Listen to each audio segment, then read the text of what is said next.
Em que momento, se não agora, pode a verdade ser reconhecida? É assim que começa a lição de hoje, a lição 164, que diz: agora somos um com aquele que é a nossa fonte. E isso é sempre trazido desde o início do livro, né? Nada real pode ser ameaçado, nada irreal existe, nisso está a paz de Deus. Então, isso nunca é um acontecimento futuro, não é uma coisa que vai acontecer num futuro que, como se a consciência tivesse que ser desfeita ainda, tivesse alguma coisa para ser feita para que a verdade seja reconhecida, né? Parece que isso é um processo, né? Parece que é um curso, um caminho, e aí tem coisas que tu vai passando, e aí percorre esse caminho e chega num resultado final, que aqui no livro é como se fosse, então, agora eu me tornei o Filho de Deus, agora eu me tornei a verdade, agora eu posso me reconhecer porque eu fiz isso, e agora eu cheguei na minha meta. E o curso, ele coloca tudo isso, isso cai por terra no que é trazido, porque o convite é sempre a aceitação desse instante presente como a minha realidade.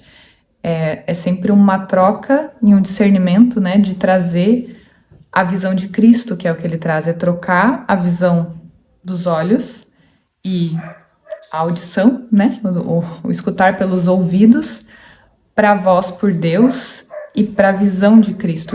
O que é essa mudança, né? Quando a gente para de olhar a partir das nossas crenças, porque o tempo todo a gente está ouvindo e vendo, né, a partir da nossa interpretação.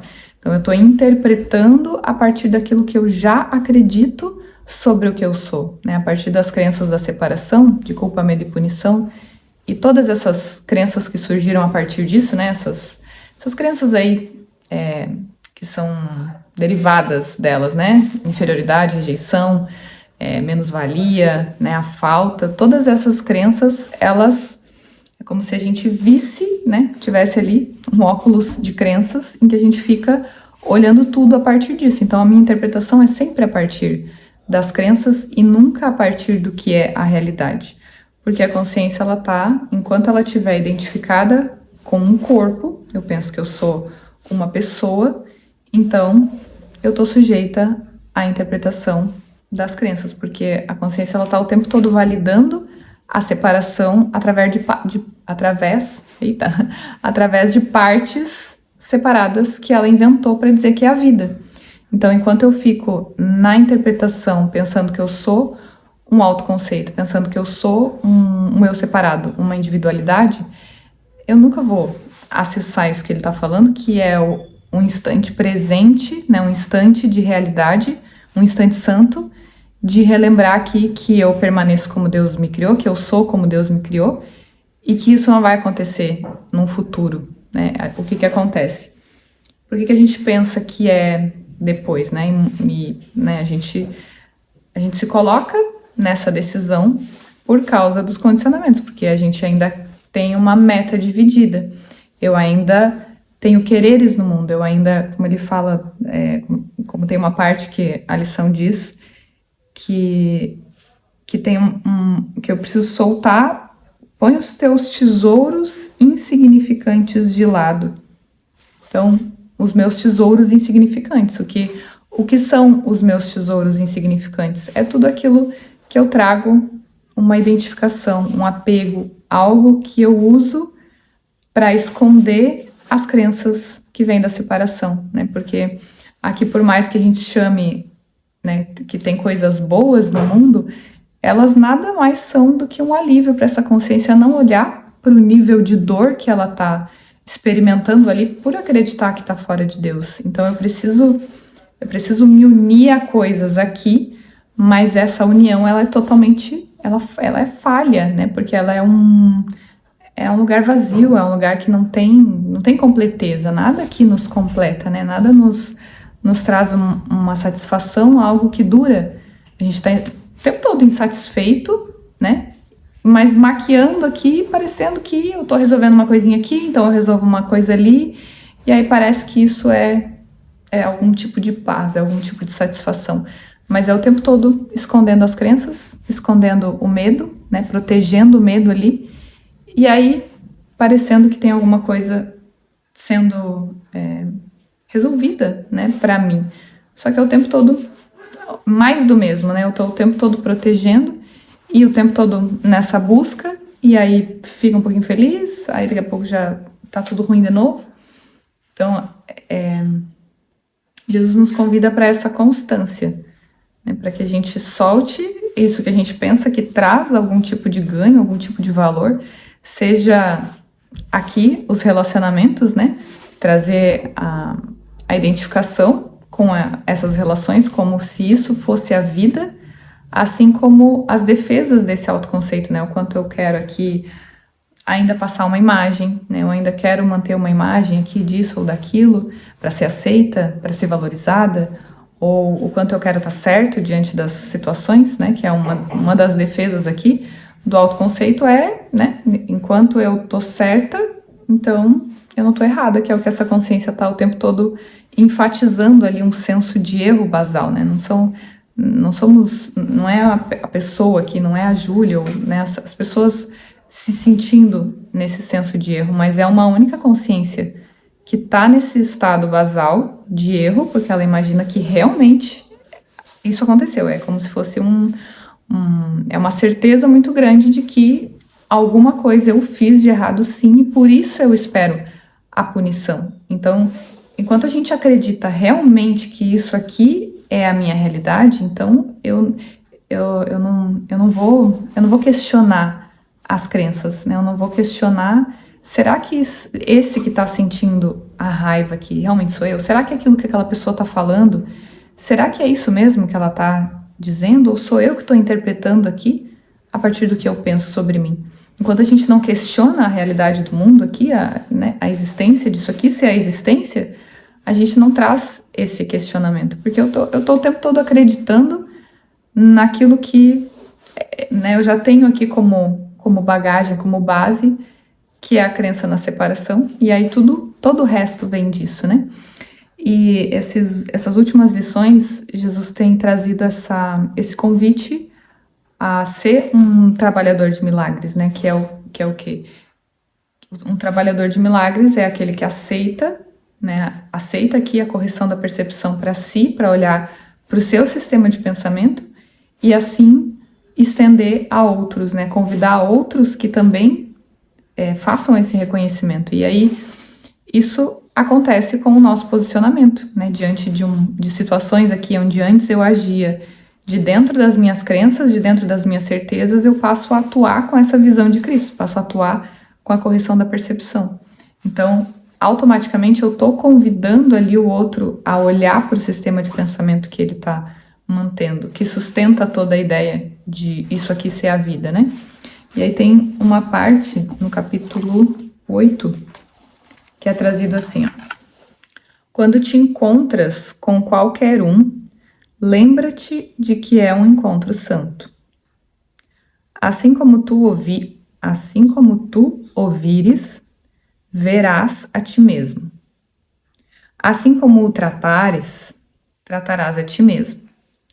Assim como pensares dele, pensarás de ti mesmo.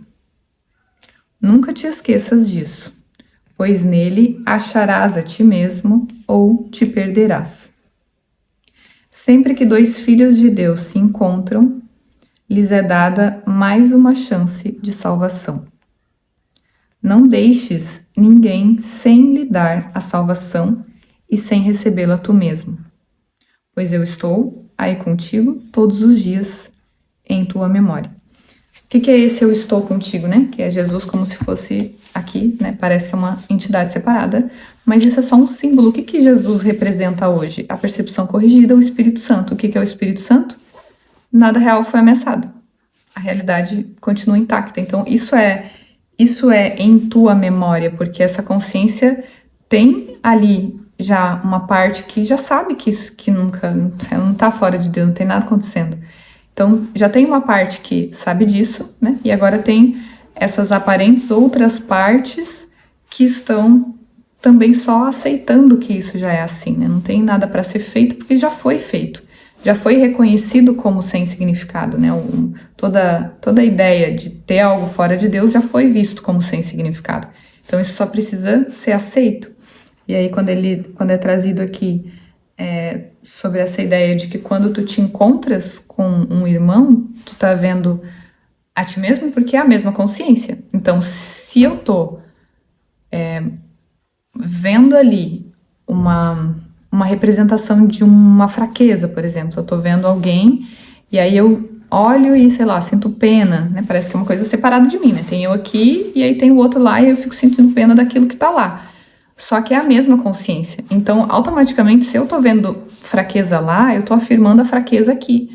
Então, eu tô mantendo separação, eu tô mantendo todo mundo, né? Todo mundo na ilusão. E quando eu vejo, né? Se eu olho para aquela imagem e aí no lugar da fraqueza, que sou eu que me vejo, na verdade, né? A certeza que eu tenho aqui na impotência, na fraqueza, na incapacidade, seja lá qual for o tipo de crença ali, né? Mas sou eu que tenho essa certeza sobre mim. Quando eu olho para aquela imagem e sim, eu primeiro vejo, né, a interpretação da minha crença. Então eu vejo uma ideia de alguém fraco. E aí eu corri, por isso que ele diz que é uma oportunidade de salvação, porque daí eu vejo a fraqueza ali e eu lembro da verdade. Não, é impossível que o Filho de Deus seja isso. Então é impossível que eu seja isso. Então é impossível que aquilo ali seja isso, porque é uma única consciência e porque não tem separação, não tem existência fora de Deus. Então é impossível que haja um alguém ali para ser fraco e automaticamente alguém aqui para perceber qualquer coisa. É a ideia da dualidade aqui deixar de ser percebida, né? É a correção da percepção de existência, né? Por isso que não tem nada a ver com perdoar relações, né? Às vezes parece que a gente tá quando te encontras com teu irmão, e aí o encontro santo, e aí um relacionamento santo, parece que alguma coisa santa tá acontecendo, vai acontecer no mundo. E não vai acontecer coisa santa no mundo, nada, porque o mundo não existe, que o mundo não é real, então como é que vai ter uma coisa santa no mundo? Não tem o reconhecimento de que essas duas imagens não existem, não são a realidade, porque isso representa um limite na consciência, representa uma forma, então não é real. Então é isso que essa lição, né, tá convidando com que a consciência coloque no lugar dessas dúvidas a certeza de ser só como Deus, não só por essa parte aqui, mas por todas as partes. E que isso seja, né, cada vez mais constante nessa consciência, porque o que muitos de nós fazemos isso, que é a gente coloca o foco na verdade, a gente toma decisões e algumas não, algumas decisões eu não tomo, ou agora eu tomo, mas daí eu relaxo na observação de olhar para o meu sistema de pensamento, olhar para o que eu penso, para o que eu sinto, aí volta de novo para o mesmo sistema. Então, enquanto a gente fica nessa oscilação, nesse um pé aqui, um pé ali, a expiação não está sendo aceita, né? A expiação é aceita de uma única vez. Então, a certeza que é estabelecida ali, a postura mental é aceita de uma única vez. Então, a gente está, muitos de nós, né, caminhando para essa aceitação. E cada dia que a gente se coloca mais disponível, né, ver que os meus quereres aqui, eles só estão me levando para eu, né, me ferrar. Então, eu vejo que cada vez mais não é isso que eu quero. Não porque eu não quero, obviamente a gente não quer passar pelas coisas, né? Mas não porque eu não quero passar por isso, mas porque a verdade é a verdade, e é isso que tem que ser reconhecido. Não tem saída no mundo. No mundo não vai haver saída. Então, se não vai haver saída, a única saída é aceitar a cada instante que nós permanecemos aqui e agora como Deus nos criou. Então é isso. Até o próximo vídeo. Um beijo e tchau.